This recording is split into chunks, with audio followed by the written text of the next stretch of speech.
Bonjour à tous. Merci beaucoup à tous les amis qui aiment la spiritualité, la réalité présente de la connaissance. Je vous dis encore une fois bonjour et bienvenue dans cette nouvelle émission, l'enseignement sûr. Un enseignement qui est aujourd'hui basé sur les questions-réponses. Aux amis qui ont voulu savoir, ils ont posé des questions par rapport à l'enseignement de la fois dernière, le dimanche. Et j'ai dit consacrer cette émission juste pour répondre aux 4 questions très pertinentes qui m'ont posées. Et je serai vraiment un peu plus bref parce que je connais tous ceux-là qui ont commencé déjà avec nous depuis que nous avions commencé ces émissions. Sur YouTube, vous avez au moins vous avez déjà quelques réponses par rapport aux questions que je veux juste récapituler pour vous. La première question, on m'a posé la question de savoir pourquoi nous devons nous diviniser alors que vous dites que les divins, ce sont des êtres du haut astral et d'autres de la basse astrale. Une très belle question.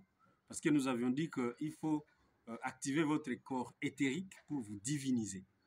Maintenant, la question m'est venue, mais pourquoi nous diviniser pour devenir aussi des êtres du haut astral? Or, ça constitue le mal cosmique.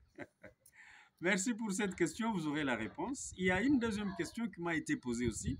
Comment un homme bien, prophète, prêtre, messager ou envoyé de Dieu devient-il un divin des hauts astral ou des bas astral? Troisième question.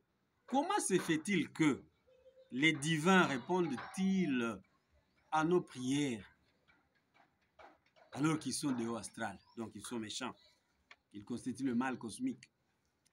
Quatrième question. À qui alors devrions-nous orienter nos prières quand nous sommes en difficulté? Voilà, ce sont les 4 questions qui nous ont été posées et je voudrais juste y répondre avec beaucoup de souplesse. Pourquoi nous diviniser? D'abord, quand nous parlons divin ou Dieu, c'est le vocabulaire terrestre. Dans l'univers, les dieux n'existaient pas. Les mots Dieu n'existaient pas. Ou les créateurs, comme chez nous, sur la planète Terre, on les considère. Les divins, ce sont des êtres qui n'existent pas sous autres planètes, sous autres cieux, si je peux le dire. Et quand nous employons, par exemple, moi, en utilisant les mots divinisés, c'est parce que c'est les mots qui vont vous faire vite comprendre. Mais sur le plan cosmique, ou bien sur le plan de l'univers, il n'y a pas de divins, il n'y a pas de dieux, il n'y a pas de créateurs. Sur le plan cosmique, il y a des intelligences.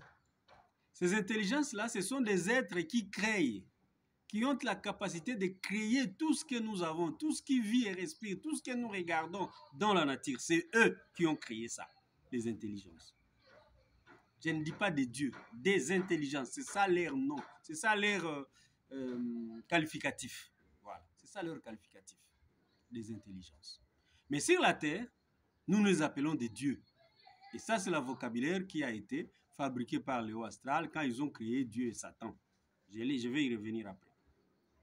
Maintenant, ces êtres-là, quand ils trouvent, par exemple, sur la planète Terre, je prends la ville de Kinshasa, là où nous sommes ici, 10 millions d'habitants. Mais il y a un problème d'eau potable et que le gouvernement ne peut pas répondre à cela. Ces intelligences, ils se disent quoi? Il y a un besoin imminent en République démocratique du Congo, plus précisément à Kinshasa. Un besoin social que eux-mêmes n'ont pas créé, parce que les guerres, c'est nous qui les créons. Des fois, ils laissent les hauts astrales et la basse astrale jouir de leur liberté. Mais quand il y a manque d'eau et que cela est considéré que lié à leur malprévision, ils sont obligés de venir créer l'eau pour cette population-là. Bonjour, merci. Ils sont obligés de venir créer l'eau pour cette population. C'est comme ça que ces intelligences-là, ils viennent. Et quand ils viennent, ils vont creuser et mettre un stock d'eau qui peut satisfaire 10 millions d'habitants, 10 millions de personnes pendant autant d'années, 50 à 100 ans, même 1000 ans. Donc c'est ça le rôle de ces intelligences. Donc les intelligences, ce sont des créateurs. qui répondent aux besoins de l'univers par rapport à la situation auquel la population, bien les esprits, se trouvent. Alors que nous, sur la terre, on considère un Dieu comme celui qui a la capacité de créer. Bien sûr, nous les humains, nous avons cette capacité-là. C'est pourquoi on nous appelle les êtres de lumière. Mais nous devenons des intelligences quand? C'est quand nous créons ou bien nous faisons vivre notre corps éthérique, nous nous reconnectons, nous fabriquons notre double éthérique et ça nous permet de nous reconnecter au mental supérieur qui est le mental qui est connecté à la création. Et là, nous devenons des intelligences. Nous sommes capables aussi de créer. Est-ce que vous me comprenez? C'est ça. Nous sommes aussi capables de créer comme des intelligences. C'est pourquoi je parlais des mots divins. Maintenant, comment est-ce que ce divin ici devient du haut astral ou de la basse astrale? C'est pour deux choses. La première des choses, quand un esprit vient pour une émission sur la terre, comme je l'avais expliqué d'ailleurs, dans les émissions sur pourquoi la religion ne peut pas nous apporter la solution et consort, j'ai vraiment beaucoup expliqué sur le parcours de l'esprit. Quand il vient de sa famille, il va venir sur le niveau cosmique, galactique, de la galaxie sur la planète où il va exercer sa mission. Il peut facilement donc entrer en contact. Il va aller prendre une mémoire que nous appelons l'âme. Il va porter cette âme-là. Si sa mission est une mission comme la mission de prophète, la mission de messager, la mission de prêtre, la mission, c'est pas moi, ce que nous appelons des serviteurs des dieux, effectivement, on va lui donner l'âme d'une personne qui a vécu sur la terre et qui a exercé de telles fonctions ou bien de telles activités. Mais lui, sa mission, c'est d'améliorer ou bien d'amener un plus pour que l'humanité évolue sur le plan spirituel. Maintenant, vous constaterez que le monsieur qui vient, ou bien l'esprit quand il vient, il commence l'œuvre. Il commence l'œuvre, l'œuvre avance avec succès. Il a du succès partout, dans tout ce qu'il fait. Et tout le monde commence à considérer que c'est lui. Commence à le comparer avec tel esprit ou bien telle âme qui fut sur la terre. La première des choses, il va prendre de l'orgueil. Il devient orgueilleux. L'orgueil, c'est l'ennemi numéro 1, ou bien c'est le péché numéro 1 dans le cosmos. Et la deuxième des choses, les honneurs. Il commence à accepter que les gens l'adorent. Il accepte que les gens s'agenouillent. Il veut que les gens orientent les espoirs vers lui, qui est l'orienté à l'univers.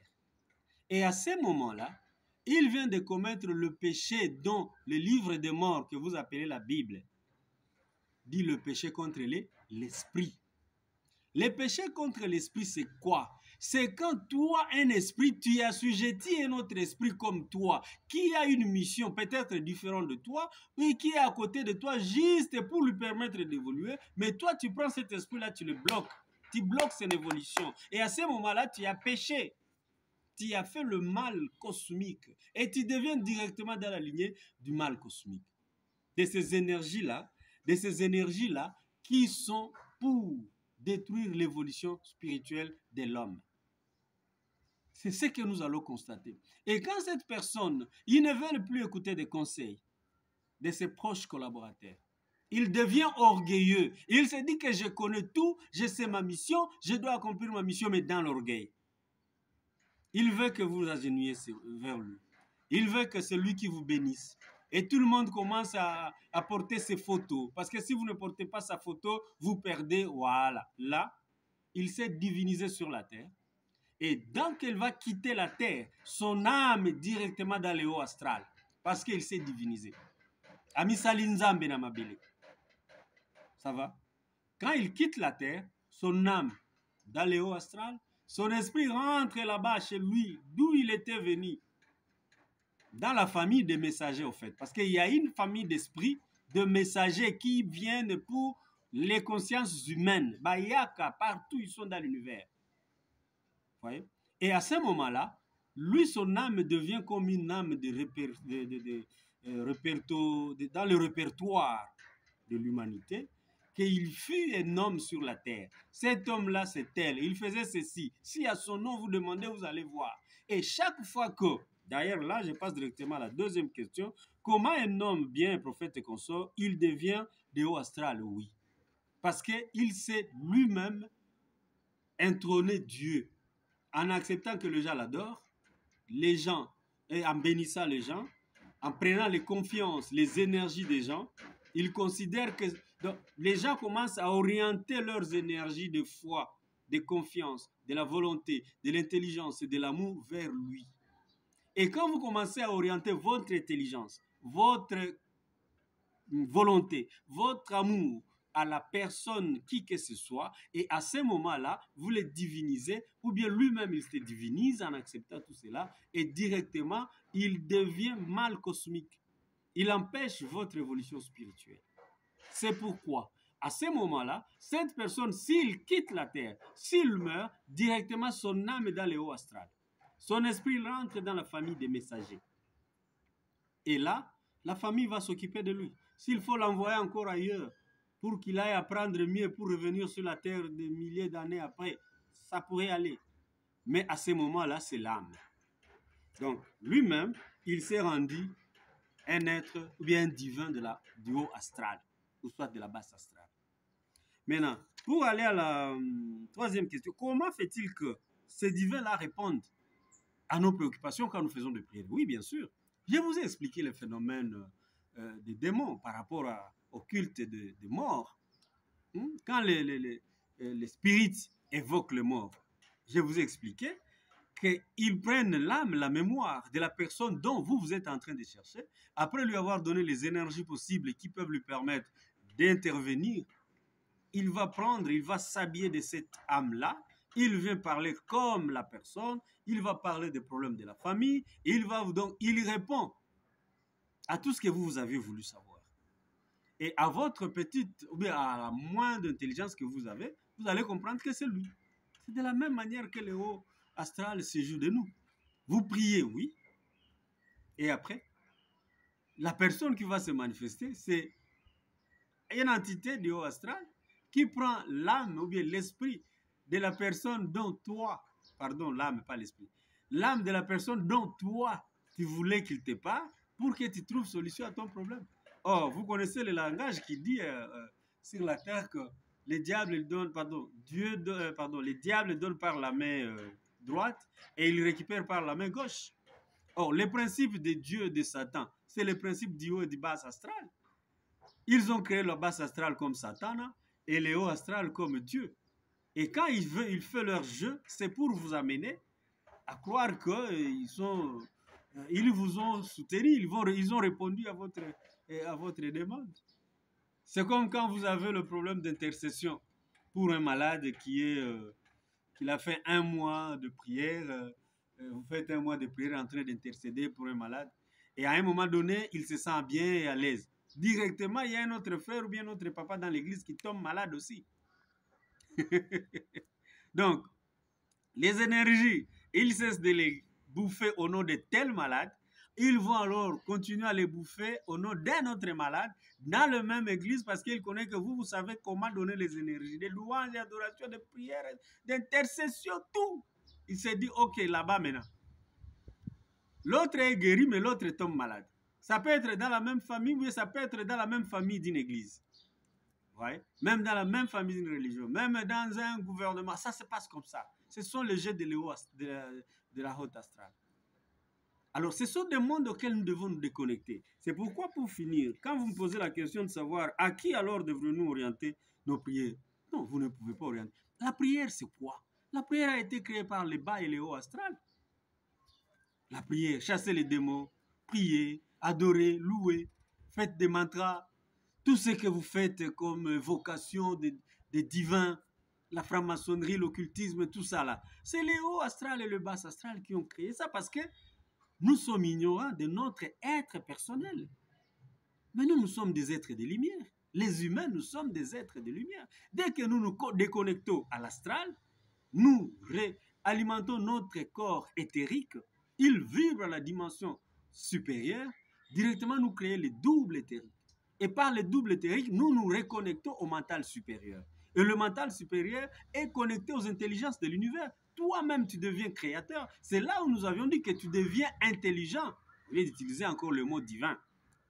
Tu deviens un être intelligent, capable de créer. C'est toi qui dois structurer maintenant ta vie. Tu ne dois pas demander à quelqu'un une aide quelconque sur le plan mental, mental, spirituel, charnel, physique et consort. C'est toi-même qui as le pouvoir de la parole.